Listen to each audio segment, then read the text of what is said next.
오늘은 그 집회 자료 어제까지 했던 거 6페이지 뒤에 보면은 다시 1페이지 메시지가 또 나오니까 2번 메시지로 이제 들어갑니다.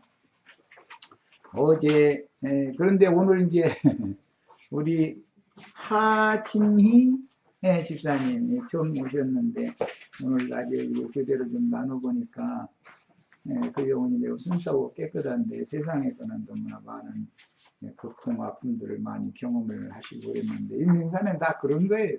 그래도 그런 걸 통해서 주님 앞으로 이제 인도를 받아서 신앙에 이제 완전하게 새로 입문을 하셔서 나 자신의 생명의 주인도 주님이신데 내 자신의 인생사야 주님 어련히 알아서 책임지실까 이렇게 믿는 마음으로 남은 여생도 주님께 부탁을 하고 그런 믿음으로 사시는 축복 있기를 바랍니다.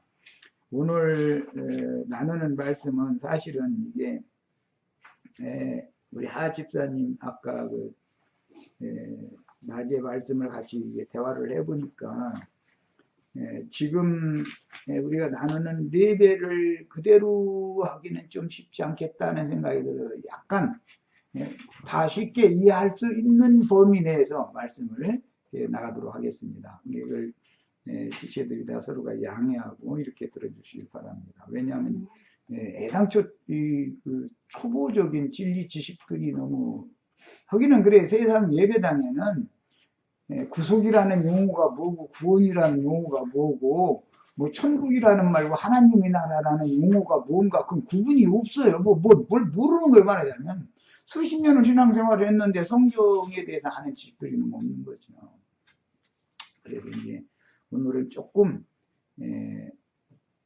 동일한 말씀이라도 레벨을 조금 모든 분들이 알아듣고 이해하기가 쉬울 정도로 이렇게 하도록 하겠습니다. 진도는 그러니까 많이 나가지 못할 것 같아요.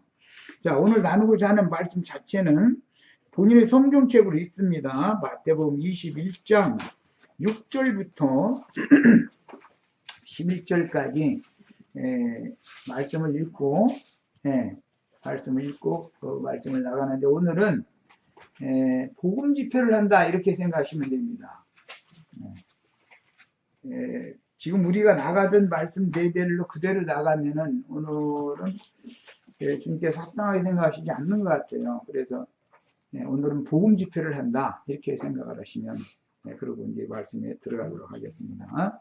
자, 성경은 마태복음 21장 6절부터 같이 본인의 이제 성경책으로 찾아서 읽습니다. 자, 읽습니다. 지휘자들이 가서 예수께서 명하신 대로 하여 나귀 새끼를 끌고 와서 자기들의 겉옷을 그 위에 던지매 예수께서 그 위에 타시니 무리의 대다수는 그들의 겉옷을 길에 펴고 다른 이들은 나뭇가지를 베어 길에 펴고 앞에서 가고 뒤에서 따르는 무리가 소리 높여 이르되 호산나 다윗의 자손이여 찬송하리로다 주의 이름으로 오시는 이여 가장 높은 곳에서 호산나 하리라. 예수께서 예루살렘에 들어가시니 온 성이 소동하여 이르되 이는 누구냐 하거늘 우리가 이르되 갈릴리 나사렛에서 나온 선지자 예수라. 이렇게 되어 있어요. 지금까지 많은 시간에 걸쳐서 마태복음 20장에서 21장으로 이제 연결해가지고 21장 1절에서 6절, 5절까지 말씀을 몇 시간에 걸쳐서 여러 가지 말씀들을 연결되는 말씀들을 다 찾아왔고 말씀을 나눴어요. 자, 오늘 이제 이 자료를 쉽게 특별한 경우가 아니면 설명을 되도록이면 약하고 꼭 설명이 필요한 부분에 가서 이렇게 설명을 하도록 그렇게 하겠습니다.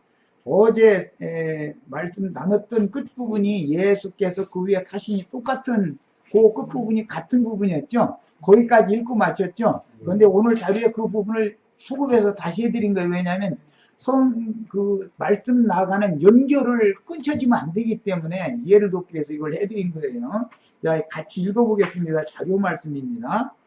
예수께서 그 위에 타시니, 이 구절은 오늘 읽은 말씀에는 7절 하반부에 나오죠.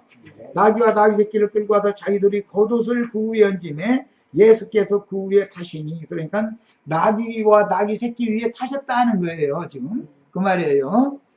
예, 그래서 본문에서 그 위에 타시니라고 하는 이 그라고 하는 이 관사는 아우톤이라고 하는, 예, 헬라어로는 그 용어인데, 이거는 복수 형태로서 나귀를 지지하기도 하지만 나귀 위에 그 나귀를 끌고 온 제자들이 자신들이 겉옷을 벗어서, 두 제자니까 어미 나귀에다 한 안장을 만들어 드렸을 거고, 새끼 나귀에다 또 겉옷을 두 제자가 이게 벗어서 안장을 만들어 드렸다는 거잖아요.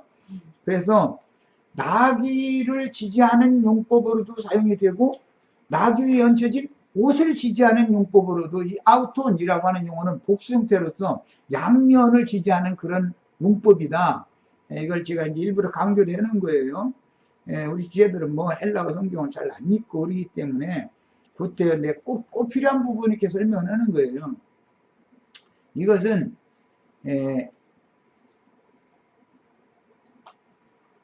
겉옷이라고 하는 건 지난번 말씀드린 것처럼 겉옷을 벗는다 그러면 육신의 죽음을 상징하는 말인 거예요. 지난번에 소개해드렸죠? 모세의 형인 아론이 자기 사명을 마치고 광야 끝 모압 평지의 아바림산에 올라가서 자기 옷을 벗고 죽었다 이렇게 돼 있어요. 그 말은 옷을 벗었다라는 말은 세상에서는, 이제 세상적인 표현으로 하면은 그 직분, 직위를 박탈당했다, 빼앗겼다, 그런 의미도 있어요. 세상에서 예를 들어서 공무원인데 그 사람이 무슨 사건이 있어가지고 옷 벗었다더라 이렇게 표현하죠. 옷 벗었다는 말은 공무원의 자격을 국가가 다시 회수시켰다 그런 뜻이잖아요.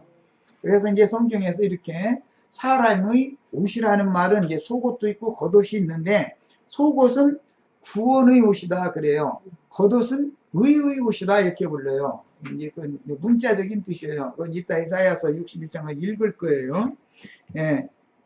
이것은 성경의 용법을 잘 알라고 이게 소개를 해드리는 거예요. 예. 사람이 사람은 겉사람이라는 겉그릇도 있지만 속사람이라고 하는 양심과 마음에 숨은 사람이라고 표현하는 속에도 사람이 살고 있죠. 육신에 있는 사람도 있고 영에 있는 사람도 있는 거예요. 사람이라는 건 겉사람이 있을 수가 있고 속사람이라는 것이 있는 거예요. 그런데 그 그릇을 말할 때 또 그릇으로 이것을 두 그릇이라고도 하는데, 겉사람은 질그릇이라고 그래요. 흙그릇이란 말이에요. 토기장이, 우리를 흙에서 지은 하나님은 토기장이시죠. 창세기 2장에 땅의 흙으로 사람을 지었잖아요. 아담을. 예. 예. 토기장이로 비유를 해요. 창조자 하나님을. 사람을 지으신 하나님을 말할 때는 토기장이다 이렇게도 말해요. 그런데 그 사람 속에 생기를 불어넣어서, 질그릇으로 지은 사람 속에서 하나님이 그 코에 생기를 불어넣으니 산 혼이 되었다 이렇게 돼 있어요. 그러면 거기 말하는 산이라는 말은 원래는 생명이라는 용어예요. 영생할 때 쓰는 그 생이라는 말이에요. 우리 번역에는 그냥 산 혼이 되었다, 첫사람 아담이 산영이 되었다 같이 마지막 아담은 생명 주는, 살려주는 영이 되었느니라. 이게 전부 거기 생명, 살린다, 산다, 소생시킨다 등등 이렇게 표현하는 그 용어는 이제 나중에 그 영생할 때 생이라는 번역과 같은 그 용어인 거예요. 예.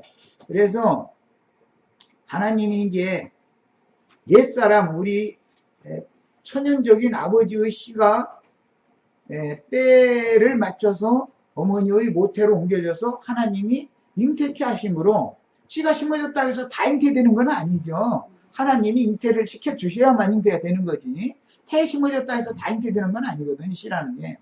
그래서 이제 어느 때 그 때와 시기 이런 것들 모든 걸 하나님이 계획에 딱 맞춰가지고 어떤 아버지와 어떤 어머니를 통해서 우리를 세상에 보내시는 거예요. 거기에 대한 상징인 거예요. 이런 사람을 성경에서는 첫사람이다 이렇게 불러요. 네. 어머니 아버지를 통해서 태어난 사람 무슨 사람? 첫사람. 첫사람. 네. 그리고 나서 그 다음에 이제 위로부터 거듭나는 둘째 사람이 있는 거예요. 아담은 성경에는 두 아담이 있어요. 첫 아담 하면은 창세기에 나오는 아담이에요. 마지막 아담 예수. 마지막 아담은 예수님이에요. 둘째 사람이라고 그래요. 고린도전서 15장에 보면 마지막 아담은 둘째 사람이다 그랬죠.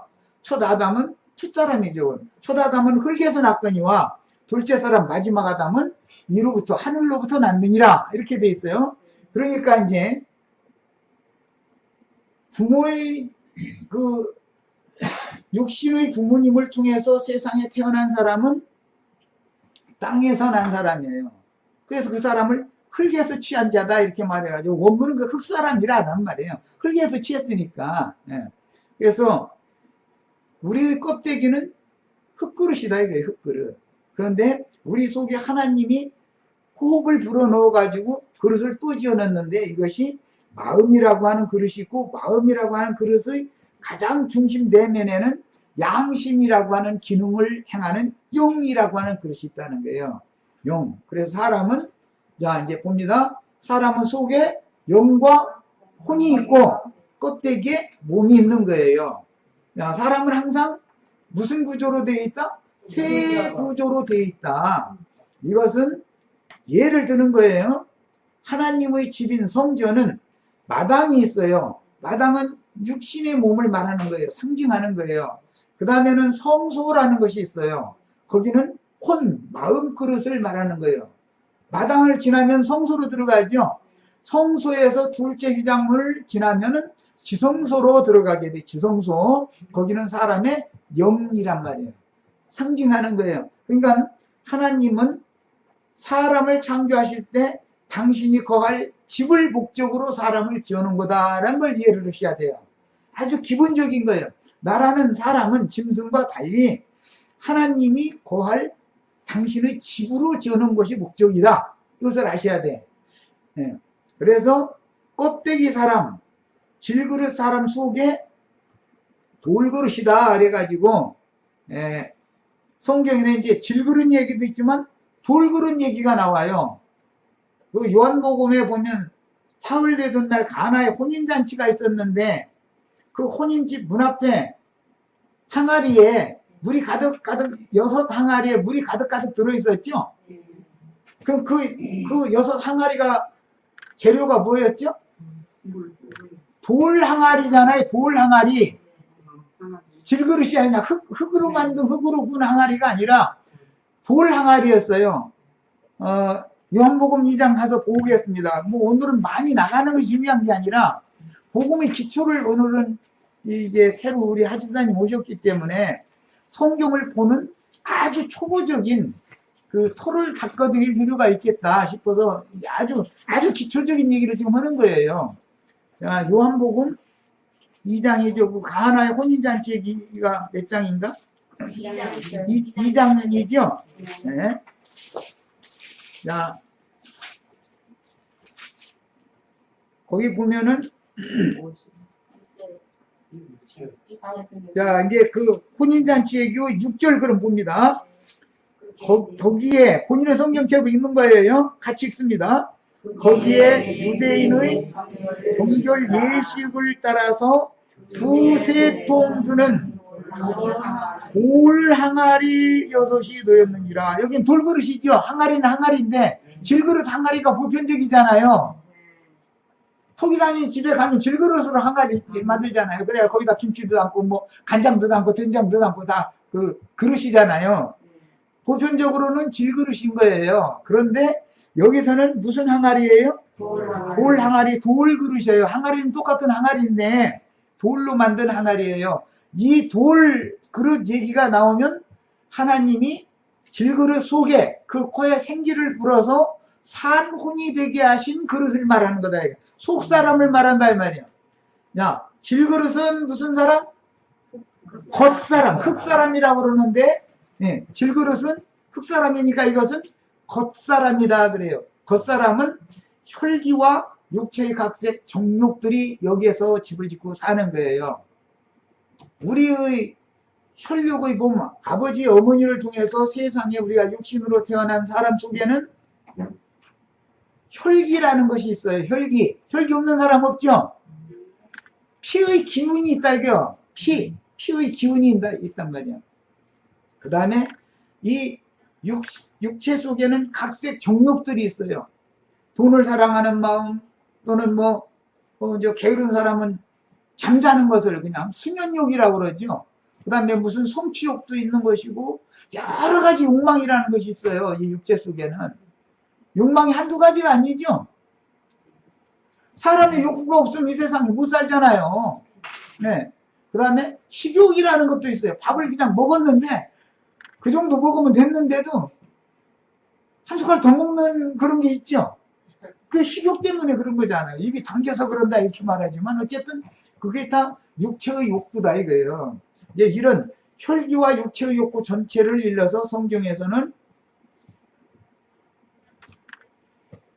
욕심이라고 그래요. 욕심. 우리나라 번역 말로는 욕심. 욕으로 조성되어져 있는 마음이다 이거예요. 욕망. 욕망과 하나 되어 있는 마음이다 이거예요. 욕심이라고 그래요.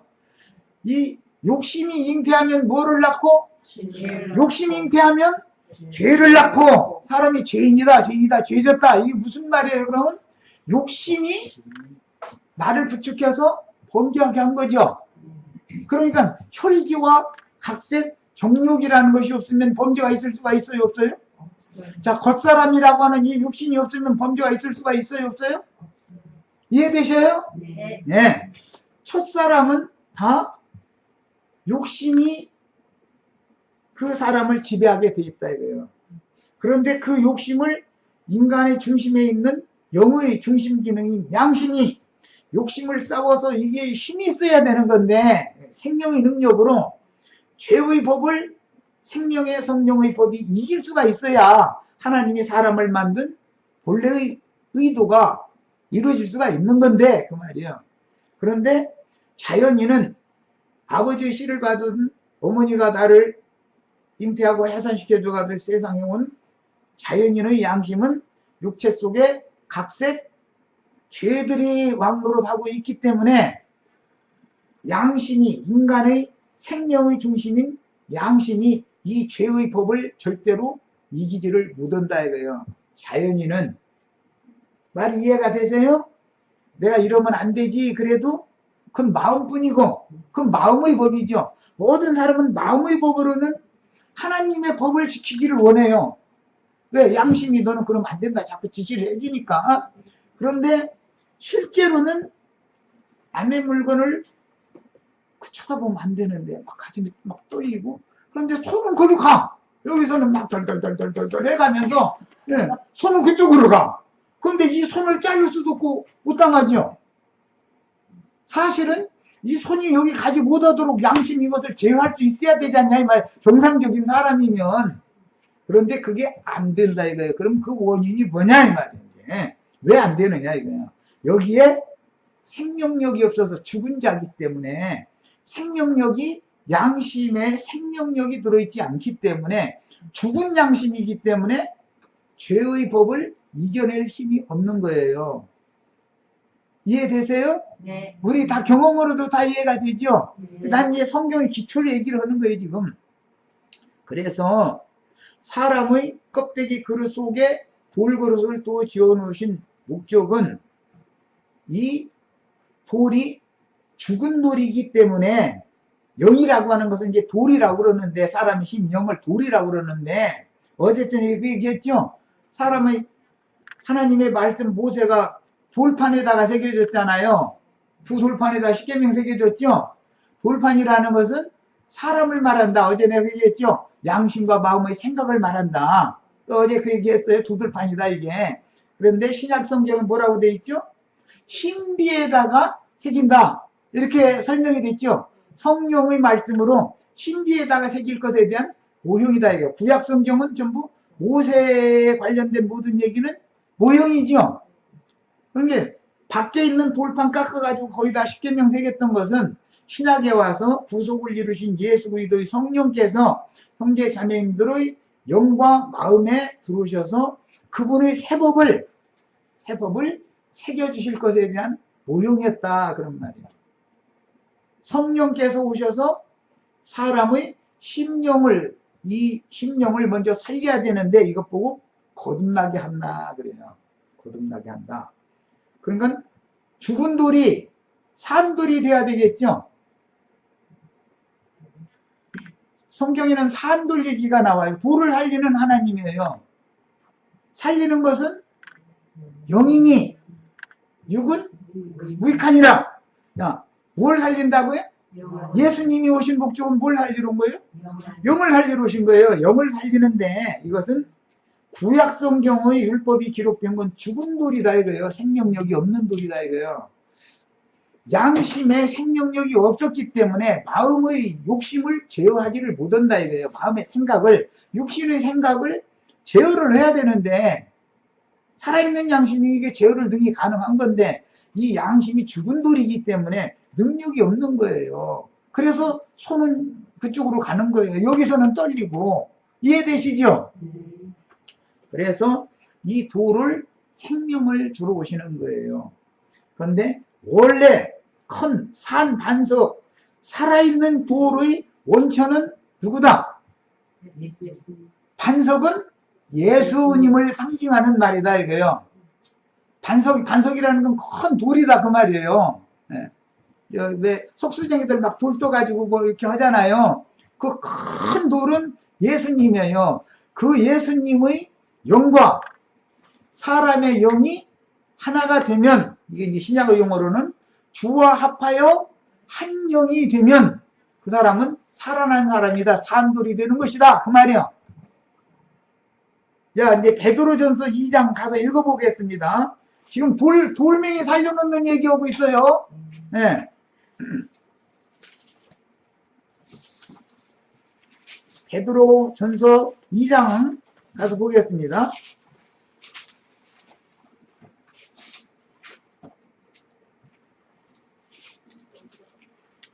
자, 6절부터, 아니죠. 5절부터 읽겠습니다. 5절이 아니라 4절이네. 4절부터 읽겠습니다. 너희가, 자, 같이 읽습니다. 나 혼자 읽지 말고 우리 지체들이 읽어야 돼. 아직 못 찾으셨어요. 잠깐. 377면 신약성경. 찾아내면요, 뒤편에. 네. 377페이지에 있어요.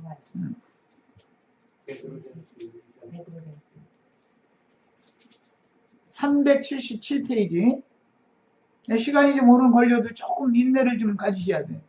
그리고 앞으로는 우리 하십사님은 집에서 성경 많이 쓰셨다고 그러는데 이제는 부지런히 읽으셔가지고 이제 모임에 오시면 내가 무슨 책 몇 장 몇 절 하면 거기를 딱 찾아낼 수 있게 만드셔야 돼. 그 정도로 익숙해지셔야 돼. 네.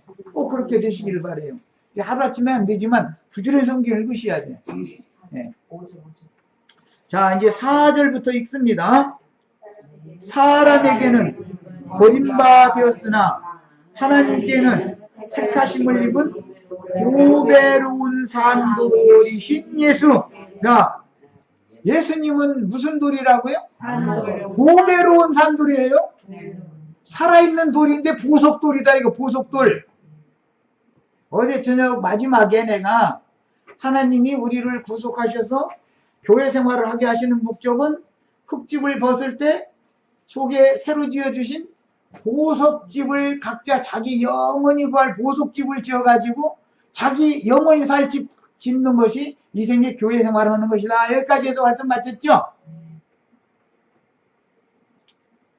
예수님은 산돌이실 뿐 아니라 보배로운 돌이다. 이거 보배로운 돌. 보석이라 그래, 보석. 우리 형제 자매님들 속에 죽은 돌이 지금 들어있는데 그 죽은 돌에다가 완전한 산돌이신 예수님의 생명을 갖다가 불어넣기 위해서는 돌끼리 부딪혀야 불이 일어나. 이제는 나를 잠깐 주목하세요. 이것은 이제 할례법이라고 그러는데, 지금은 아들을 낳으면은 병원에서 할례를 해서 보내죠. 그 표피 잘라서 내보내주죠. 아들 낳으면. 뭐, 딸이야 그런 일이 없지만은. 그러니까 아무 문제가 없어요. 그런데 유대인들은 난지 8일 만에 성전에 데리고 가서 제사장이 할례를 행하는 거예요. 그게 법칙이요. 그랬는데, 그 할례법에 보면, 여호수아서에 보면은 불을 일으키는 차돌이 있어. 차돌끼리 부딪히면은 큰 차돌로 작은 돌 쫙 부딪히면 불똥이 일어나죠. 그래가지고 그렇게 하면 차돌은 쫙쫙 날이 가지요. 날이 가잖아요. 차돌 부딪혀 봤어요? 차돌 꽉 부딪히면은 결이 있어가지고 쫙 갈라지면서 질량 날이 생겨요. 그 날선 차돌로 할례를 했어요. 그게 구약의 율법이에요. 네. 야, 이 말은 무슨 뜻이냐? 예수님의 반석이신 예수님의 돌이 사람에게 와서 되게 세게 부딪히면 불이 일어나요. 그러면은 거기서 빛의 자녀로 사람이 잉태되는 거예요. 사람의 잉태를 예를 들겠습니다. 이제 아버지의 생명의 씨가 어머니의 모태에 심어지면, 여기 이제 의사 선생님이 있는데 내가 가르치면 좀 이상하네.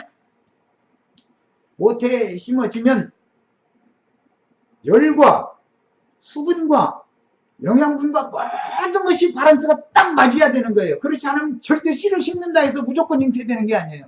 그런데 그것을 모든 것을 딱 맞추는 시기가 있어요. 하나님이 해가지고 생명의 씨가 탁 심어지면서 사실은 불을 일으키는 거예요. 예. 그런 원리를 황우석 박사 아시죠? 서울대학교 그 수의과대학 교수 하시다가 지금 뭐 문제가 이제 있어가지고 이제 다른 일을 하시는데, 뭐 하시던 일을 하는 거지만, 그분이 그 원리를 이용해가지고 전기 충격을 가했잖아요. 짐승의 어떤 난자에다가 불을 갖다 충격을 준 게 너무 세게 하면 타버려서 안 돼요. 세게 전기를 미련하게 멍청하게 하면 안 돼. 이제 보더니 손 이것이 날카롭고 예민해가지고 착 해가지고서 그냥 적당하게 해서 세포 분열을 시키는 원리를 그걸 한 거잖아요. 이런 거단 말이에요. 자식이 태어난다는 것은 부모와 어머니의 그 세포가 연합돼가지고 분열을 일으키는 현상이 잉태되는 거잖아요. 선생님 그렇죠? 네. 뭐 의사 선생님보다 내가 더 아는 체험은 안 되니까 물어보는 거예요. 얘기하고 내가 혹시 잘못은 하실 것 같고. 이런 원리다 이게. 결과적으로는 어떻게 하면 된다고요? 불을 일으키는데 너무 세게 일으키면 새까맣게 타버려서 생명이 생산이 안 돼. 너무 약하게 하면 불을 붙일 수가 없어. 이해되시죠? 가장 적당하게 해야 되는 거예요. 그 기술을 누가 생명의 주인이신 하나님만이 하는 거다 이런 거예요. 이해되시죠? 내가 이 인간사를 이렇게 예를 드는 거는 산돌이신 그리스도께 나와서 이제 읽어나갑니다. 보배로운 산돌이신 예수께 나아가 너희도 산돌같이, 우리 믿는 사람들도 오늘 이 말씀을 들은 하진희 집사님도 오늘 하진희 집사님의 그 돌에 예수님의 성령 돌이, 큰 돌이 오셔서 오늘 부딪히시기를 바래요. 세상 사람들도 야, 그 말씀 읽었는데 마음에 큰 충격이 오더만 또 마음에 참 부딪힘을 받았어 나 오늘 그러지요. 그럼 무슨 뜻이에요? 내가 오늘 영에 감동을 받았다 그 말이죠. 그러면 죽었던 영이, 죽었던 돌이 살아나는 역사가 일어난다. 이해되세요? 의사 선생님한테 나는 이제 설명을 더 주상하게 못하니까 의사 선생님한테 물어보세요. 이제 오늘 더 자세히 가르쳐 주시겠지. 생명의 잉태 이 해산 원리가 뭔지는. 예. 의사 선생님 앞에서 이런 거 가르치려면 좀 쑥스러워. 전문가 앞에서. 그래서 살리는 것은 영이니 예수 그리스도 구속을 이루신 예수님이 지금은 살려주는 영이 되셨죠. 첫사람 아담은 산영이 되었다는 것 같이 마지막 아담은 살려주는 영이 되셨나니, 살려주는 영이 오셔서 뭘 할지로? 사람의 오늘 하집사님의 영을 살려주러 주님이 오시는 날이다. 오셔서 너무 세게 부딪히면은 새까맣게 타가지고 죽어버린 날배랑 맞이 죽으니까 안 되고, 너무 슬쩍 부딪히면 불꽃이 안 일어나기 때문에 잉태가 안 되고, 가장 적당하게 생명이 잉태될 수 있을 그런 충격을 가해가지고 사람을 딱 잉태를 시키는 날이다 이거예요. 오늘 이해되세요? 이런 것 보고 성령으로 사람의 심령이 거듭난다 이렇게 말해요. 사람이 흙에서 났을지라도 옛사람으로 첫사람으로 흙사람으로 태어났을지라도 하늘로부터 하나님께로부터 위로부터 다시 나지 아니하면, 이거 뭐 중생이라고 그래. 거듭중자를 쓰고 날증자를 쓰는 건데, 중생 다시 나지 아니하면 하나님 나라에 결코 들어갈 수가 없다. 요한복음 3장에 나오는 말이에요. 읽어보셨죠? 니고데모와 대화하는 얘기예요. 야, 근데 요한복음 여기 베드로전서 읽고 요한복음 이제 3장으로 가겠습니다. 하나님께는 택하심을 받은 보배로운 산돌이신 예수께 나아가 너희도 산돌같이 신령한 집으로 세워지고, 신령한 집이라는 건 영적 집이다 그 말이죠. 하나님은 영이시죠. 하나님은 육체가 아니잖아요. 그러니까 하나님이 집을 삼으려면 영을 살려서 영에나 사실 수 있다. 사람의 심령을 살려서 하나님은 사람의 심령 속에서나 집을 삼고 사실 수 있다. 지금 그 말이죠. 그러니까 예배당 건물에 하나님이 계신 게 아니에요. 다시 이제 날 쳐다보세요. 날 보세요. 하나님은 사람의 손으로 지은 물질적인 집에 거하는 분이 아니고, 하나님은 당신이 친히 거할 집을 당신 자신이 짓는 거예요. 그래서 하나님은 신이 지으시고 경영할 터가 있는 한 성을 하늘에다 지어놨고, 땅에는 교회를 세우는 건데, 교회를 짓는 건데, 사람을 거듭나게 해서 하나님의 집을 짓는 얘기다 이 말이에요. 그런데 이 집은 보석집이야지 흙집이면 안 된다. 돌이라도 죽은 돌집은 죽은 돌을 갖다가서 짓는 그런 게 아니고, 돌을 먼저 살려놔서 산돌이 되어진 다음에 보배로운 산돌이신 그리스도를 터전으로 삼아서 보석을 자꾸 쌓아 올리는 거예요. 그래서 보석집을 짓는 거예요. 이제 이 말이 이해가 되셔야 우리 형제 자매님들의 심령 속에 들으신 예수 그리스도의 성령께서 내 안에 당신의 영원한 처소, 거처를 지어서 주님과 내가 영원히 함께 살아야죠. 세상에서는 남편과 아내가 결혼해서 육신의 생명은 영원하지 않기 때문에 남편이든 아내든 죽으면 끝나는 거잖아요, 부부관계가. 그러나 하나님은 죽음이 없죠. 그러면 영원하신 하나님과 영원히 같이 살려면 어떻게 해야 되겠어요? 한 집에서 같이 살아야 될 거 아니냐고요, 영원세계에 가서. 그래서 오늘 하집사님이 오늘 보배로운 산돌이 오셔서 하집사님의 영을 적당하게 딱 부딪혀서 불을 딱 일으켜 가지고 빛의 자녀로 불이 탁 튀길 때 하고 깨닫는 거예요. 그러면 그 잉태됐다고 그런다 이거예요. 거듭났다고 그런단 말이야. 진리가 이렇구나. 깨달으면 되는 거예요. 그래가지고 하나님이 거하실 신령한 집으로 내가 이제 세워져야 된다 이런 말이야. 앞으로 남은 생애 동안은. 그래야 이 육신의 장막, 흙장막이 흙으로 돌아가기 전에 이 집이 완성이 되어야 이 흙장막을 벗을 때 보석집으로, 산돌집으로, 나 혼자 들어가는 게 아니고 나와 함께 계신 주님과 같이 들어가서 그 집에서 영원히 사는 거죠. 이것을 영생이라고 그러는 거예요. 영생이라는 말은 이런 뜻이에요. 이해되세요? 이 세상에서는 남편과 아내가 영생할 수 없잖아요. 길면 70, 강건하면 80이고 남편이 먼저 가든 아내가 먼저 가든 어쨌든 가는 거잖아요. 그렇게 헤어지는 거예요, 반드시. 그러나 주님과 연합이 되면, 주합하에 한 영이 되면 헤어질 수 있어요, 없어요? 절대 헤어지지 않는다. 영원히 사시는 그분과 함께 살아야 되니까, 그러려면 그 집은 흙집이 아니라 보배로운 산돌집이어야 된다 그런 말이야. 이게 계시록에 나오는, 계시록에 보면은 거룩한 성 신부 집이라고 하는 그 집은 다 정금으로 돼 있다고 돼 있죠. 전부 다 금집이랑 금으로 돼 있는 집이야, 금집. 그리고 예, 다 보석으로 돼 있어. 12보석들로 돼 있어요. 뭐 진준이, 홍만원이, 뭔 보석, 무슨 보석이 하면서 다 보석으로 돼 있어요. 그래서 오늘 우리는 하나님의 영이 오셔서 형제 자매님들 심령에 인택해 하는 불을 켜가지고 불을 우리 심령에 비춰주시면 이 사람은 등불이 켜진 사람이다. 사람의 심령은 여호와의 등불이라. 사람의 심령은 뭐라?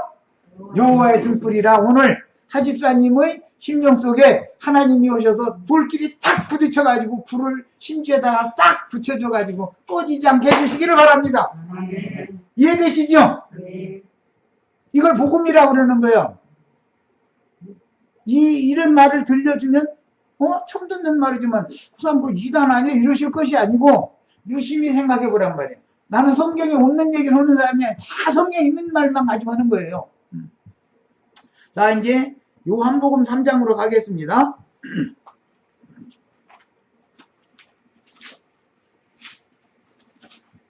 요한복음 3장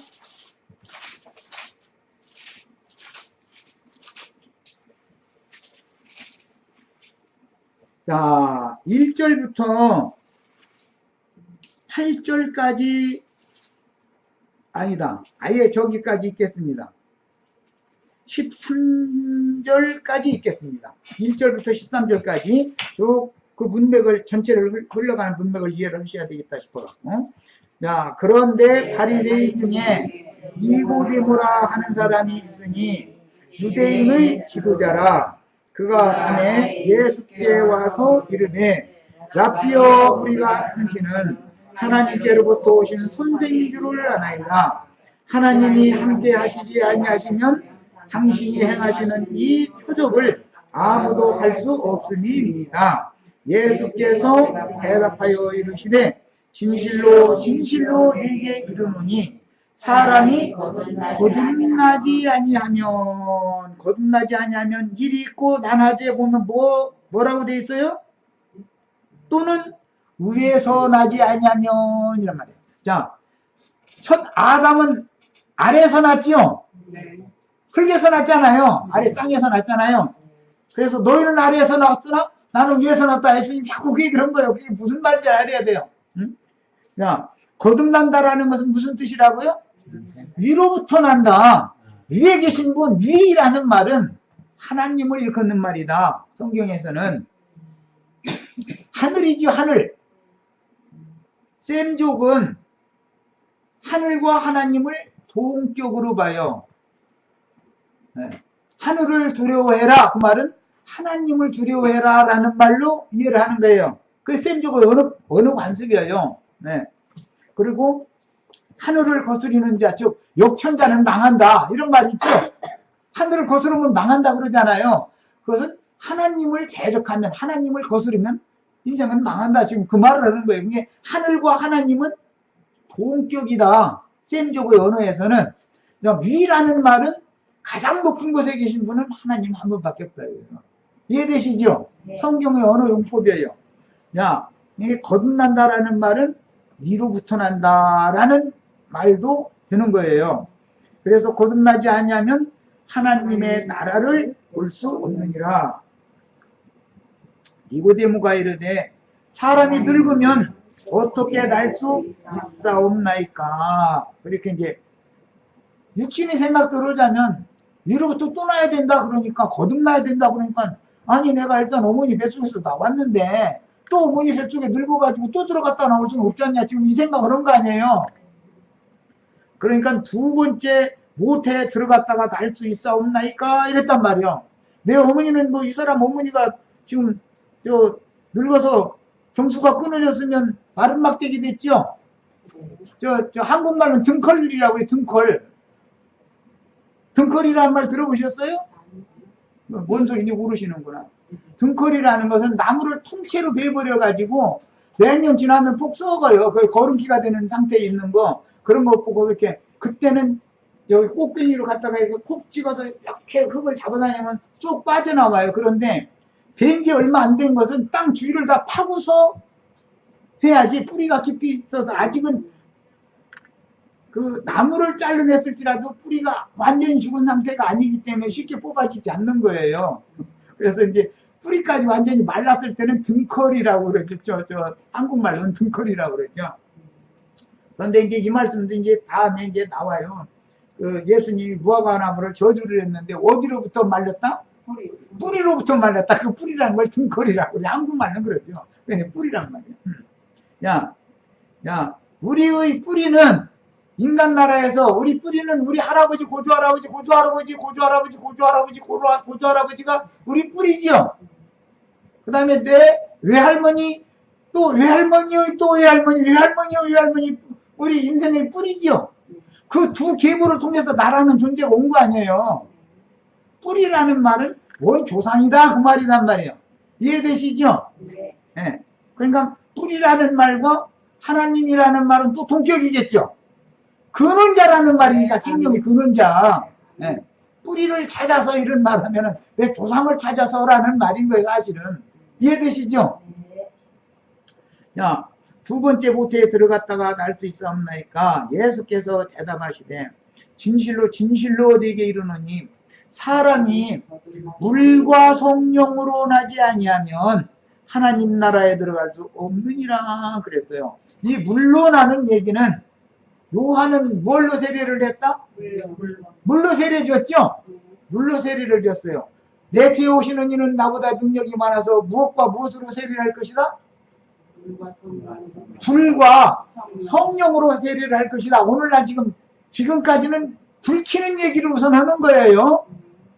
야, 이제 내 얼굴 또 보세요.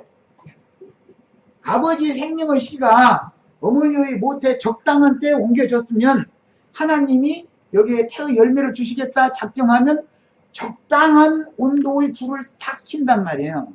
적당한 온도. 거기에는 모든 게 바란스가 다 맞아야 되는 거예요. 뭐 의사 선생님이 다 물어보세요. 어떻게 맞춰야 되는지는 뭐 거기 공기도 필요하고 산소도 필요하고 모든 뭐 영양소도 필요하고 모든 게 바란스가 다 맞아야 돼요.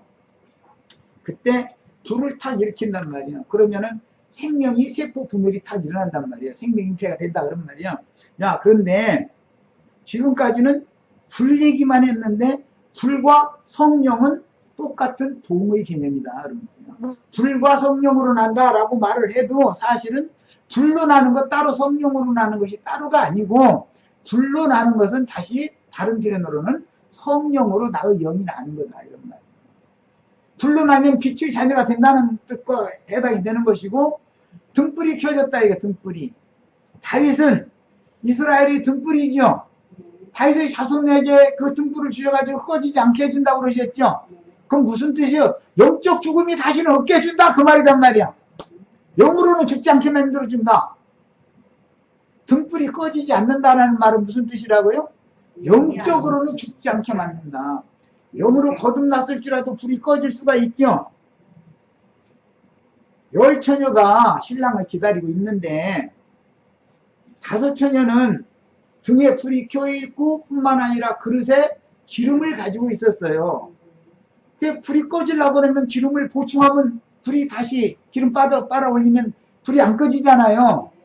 그 기름이라는 건 성령을 의미하는 것이기 때문에 은혜와 생명의 성령을 다윗과 다윗의 자손에게는 끊임없이 부어주겠다 그 말이란 말이에요.